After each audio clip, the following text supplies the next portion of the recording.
I'm sure that EA and DICE would have wished for Battlefield 5's announcement to have been a little bit less controversial, whether it's the historical accuracy of the entire thing, or just the way that they're trying to describe their game and not actually say anything about it. At the time, we got to listen to their behind-the-scenes dev talk on what they were actually doing with the game, and there were some really interesting things that they talked about. And now, having gone hands-on with the Battlefield 5 closed alpha, which ran last weekend on PC, we've been able to see some of these things put in action. And here are the 5 things that we took away from that, because, Battlefield 5. First up, you can still play as a lone wolf, but DICE really don't want you to. Over the years, DICE have made a lot of tweaks to the Battlefield series to try and make it more about playing as a team and as a squad, and they've made even more of these changes for Battlefield 5, but it still doesn't really force you. As long as you're a canny player or stick generally with other people on your team, you will surely do pretty well in battle. So yes, you spawn with fewer bullets, you don't get the points from squad play, but it still doesn't feel like DICE have really quite yet cracked how to really push players to work together as a squad if they don't already know each other. A lot of this comes down to the squad leader and whether they'll issue commands or not, as well as the general competence of your fellow players and their ability to stay alive so that you can spawn off each other. If you do play as a squad, you will have certain advantages, not least that all the people in a squad are able to revive each other, not just the medic. But those that prefer to go solo, or when the squad kind of breaks down with random players, it doesn't really affect the game too much. Number 2, building feels pretty natural and it's not like Fortnite at all. Being able to build stuff in Battlefield 5 feels like a pretty odd one, almost feeling like a reaction to Fortnite when it was announced, but it's something rather different here. By and large, it's not freeform building, but rather rebuilding structures and fortifications.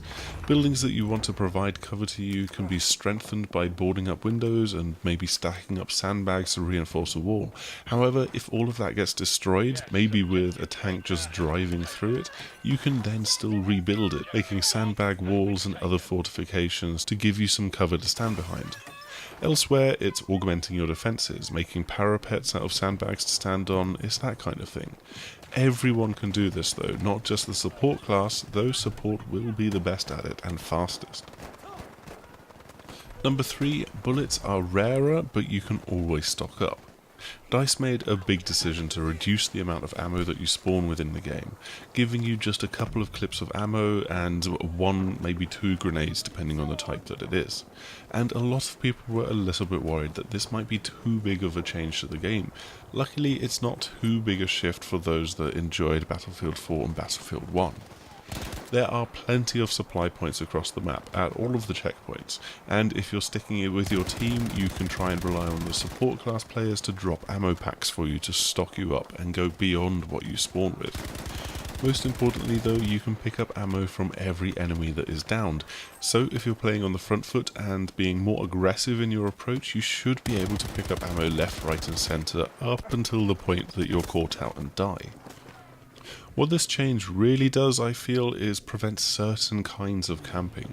You can still defend hardpoints and keep yourself stocked up when you're at a particular objective, and you can always stick with friends and teammates as well, but it tweaks the balance away from the kind of solo campers and the snipers up on a hill. You won't have as many people able to hide away in a corner on their own and catch enemies unaware. Number 4, grand operations make things much more interesting. Operations in Battlefield 1 were, to my mind, basically just big rush mode, and so for Battlefield 5, grand operations mix things up, so that you have different game modes across the different days. For the Battle of Narvik, which featured in this closed alpha, there's the new airborne mode with the Axis defending artillery from paratroopers jumping out of planes, followed by the rush-like breakthrough mode on the second day. Airborne's twist is that you can drop from the plane wherever you want, whether that's early on where you will end up in the safer spawn area, or risking a jump later to try and get behind enemy lines. In practice, the latter is much riskier because enemies can try to shoot down planes with AA cannons and you'll almost certainly be outnumbered. Either way, it's a neat and refreshing twist that can shake things up in the grand operations. Number 5, damn, this game looks good. The Narvik map is simply stunning to behold. You've got the fantastic snow effects, even if it does go a bit full on with the particle effects for the snow that is constantly blowing, and this part of the world is just gorgeous anyway with the Aurora Borealis at night time. The enhanced destruction in the game here looks great and really quite natural, but it's not completely freeform, so shelled out buildings do have a kind of structure that can then quite obviously be rebuilt from.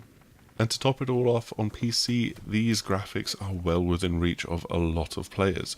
My PC runs with a Core i5-3570K, which is getting on a bit, and so it's technically under spec for the CPU, but I could still often hit 60 FPS and it would only dip down to the 40s, making it still more than playable for me personally.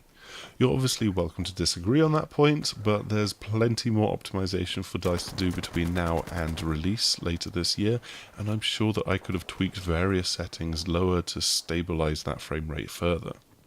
With the Xbox One and PlayStation 4 development in mind, there's a lot of scalability built into the Frostbite engine right now, and it can handle this kind of game really very nicely. We only managed to sneak in a few hours with the closed alpha, so those are the 5 main things that we took away from the game. This isn't a wholesale revolution of the formula, but an evolution of what Battlefield means. Certainly we're eager to go more in depth when we get more hands-on time with this during the beta later this summer, and obviously when it's released in October. Thanks for checking out this video though, and hopefully you found it informative if you didn't get a chance to play it for yourself. We will obviously come back to this game as it goes through development, and hopefully you will join us for that. So before you go, please do make sure to like, subscribe and share this video with others. Hopefully we'll see you again soon. Goodbye.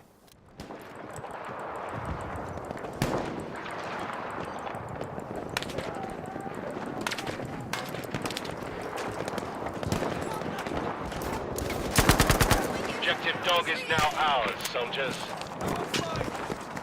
Oh, damn it! They got me! Full steam! Take it! Taking a back here! Help me! First aid. Objective Avon has now been